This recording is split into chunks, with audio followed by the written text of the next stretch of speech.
Why? Oh, Camille's rosary. I can give them a proper burial with this. My family can now rest in Setharis' gaze. You have my everlasting thanks, stranger.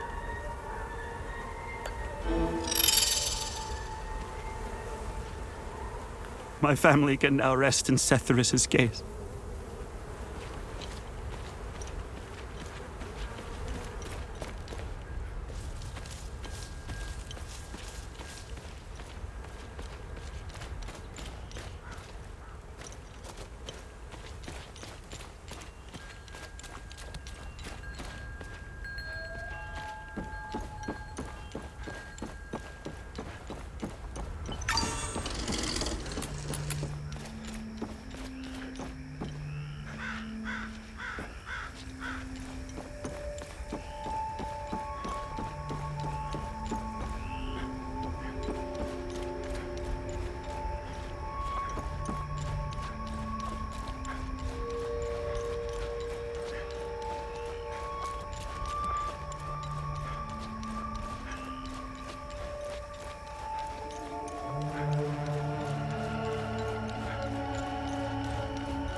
Don't need it.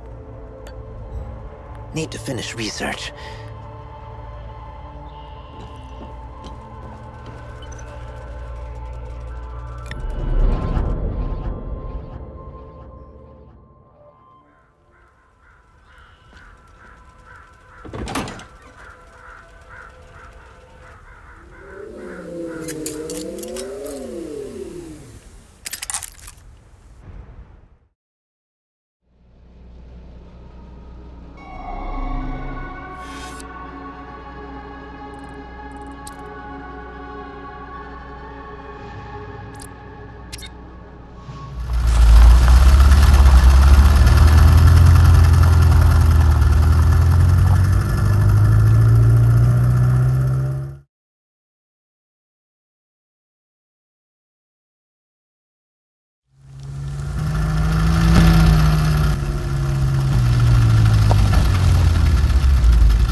I'm a journalist.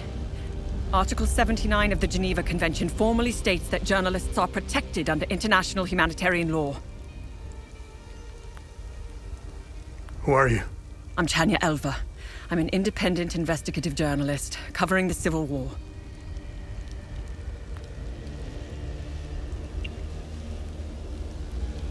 Are you the journalist mentioned in this note? I have no idea who or what this note is referring to.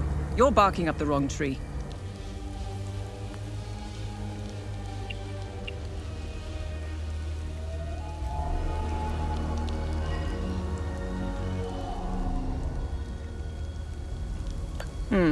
I have...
Listen, I don't want any trouble. I'm just looking for supplies. Who are you? The name's Atticus. I escaped the Medini prison camp when the demons attacked. I should have died there. Looks like Setharus had other plans for me. I joined up with some refugees. We have a camp close by. The path to reach it is behind the giant stone serpent. Head north from here. You should find it. These people need me. They're in bad shape. I'm out here scrounging for supplies. Have you seen the destroyed ON vehicles on the road? They're northeast of the Weeping Knight statue. There's a truck that's still in good shape. If only I could find the keys and get it started, I could take these people to my father's farm in Sinedra.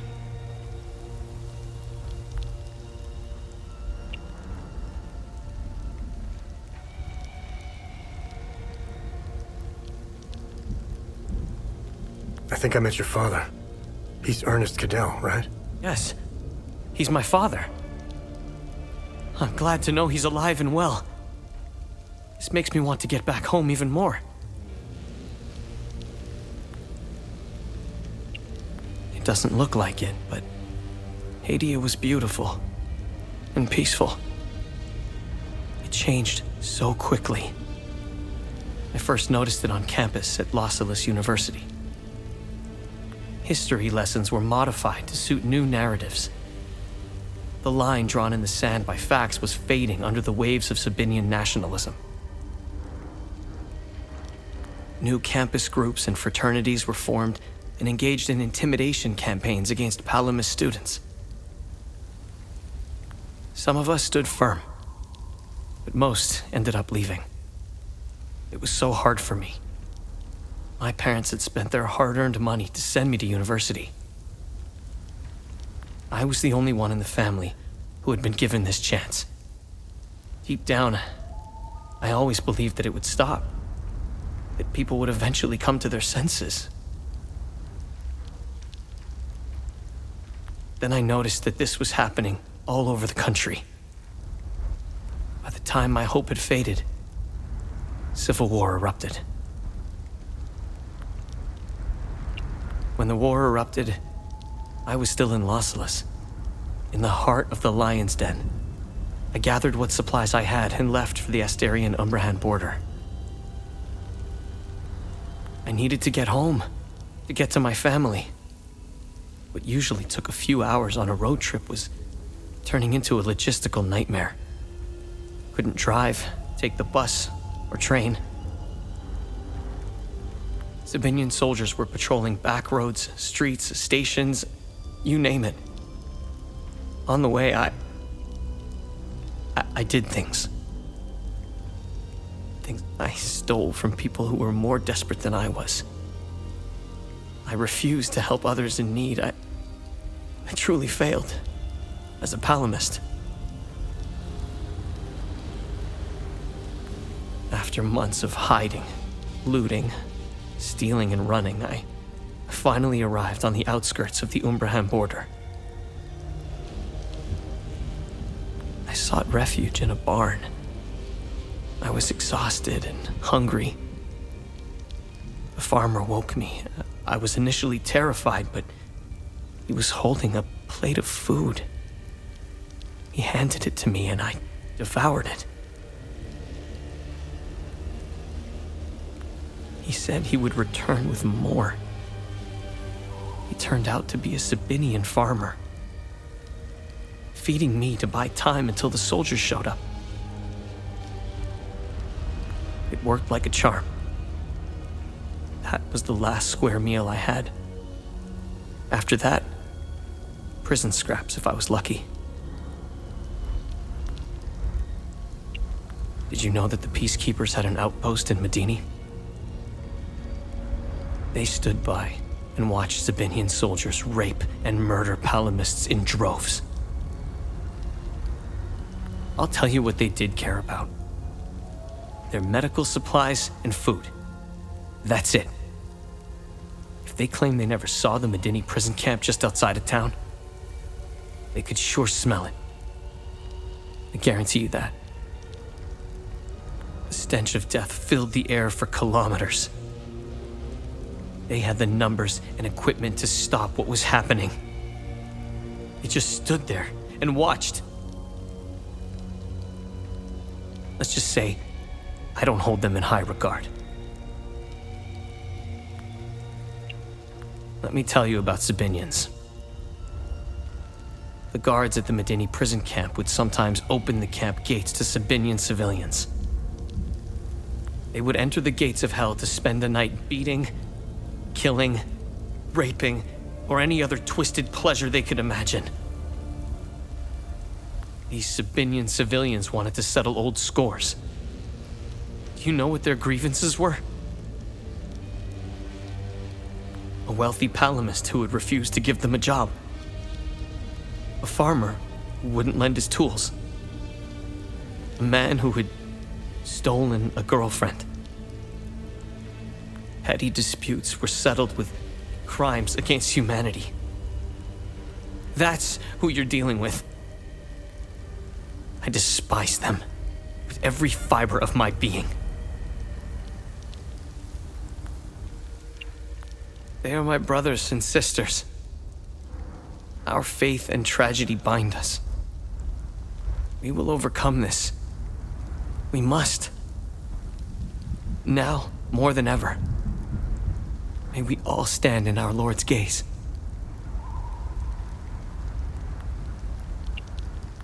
They are not our Lord's doing. He would never unleash such demons upon us, no matter how much we've sinned. This disaster is the work of TR, the great two-headed serpent. You want proof? If they were from Setharus, they would have only attacked the guards back in Medini. Once the strange anomalies appeared, the creatures materialized everywhere out of thin air. It was surreal. The Kata describes a place called the Himalara Fields. TR made the Great Curse, and his demons dwell in that place. I believe those anomalies are doorways between our worlds.